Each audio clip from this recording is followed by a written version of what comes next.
I've got another question for you, James. Please. We were talking earlier, and you were saying how World of Warcraft took the world out of Warcraft.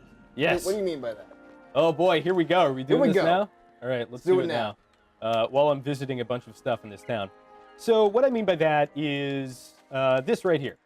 Although we can't do it right now, and there's a very good reason for that. So this is the Spectral Griffin, and normally you can fly with this mount. In any other place, in all of these continents, you can fly with it. Here you can fly with it. Here you can fly with it. But you can't fly with it here. Why is that?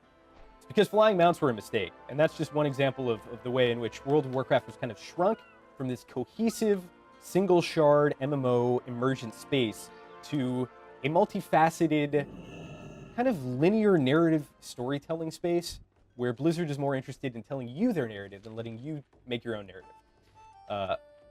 And expressly, another way that happened is portals. Portals in every capital city going from one place to the other. Obviously, this game is getting bigger and bigger and bigger, but getting around the world is kind of trivial. And that affects the game in ways you may not expect. One example would be it reduces the ability for class fantasy. In vanilla, if you wanted to get into Wailing Caverns, you had to go to the crossroads if you were the Horde, and then go out on your epic journey, and there was actually a significant amount of combat before you even got to the entrance of the instance. Yes, it was a pain in the butt. However, it was very fun. If you had a warlock, you could summon people to you.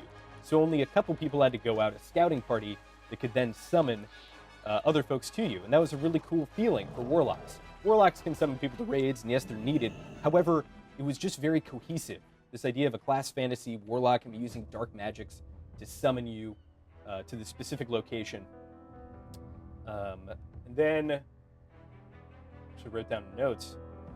The other big part of the single shard experience was aspirational gameplay.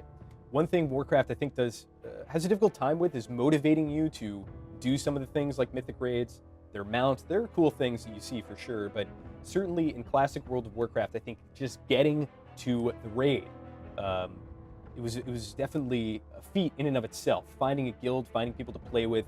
It was a world in which you had to work together to succeed.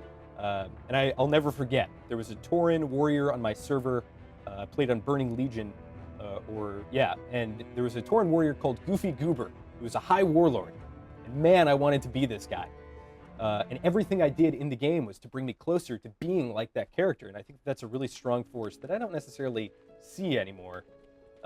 Granted, that's a lot harder when your game has been out for 14 years, but as we can see right here, we have Gen Greymane, we have this new character, we're introduced to Cyrus, Crestfall. These are cool characters.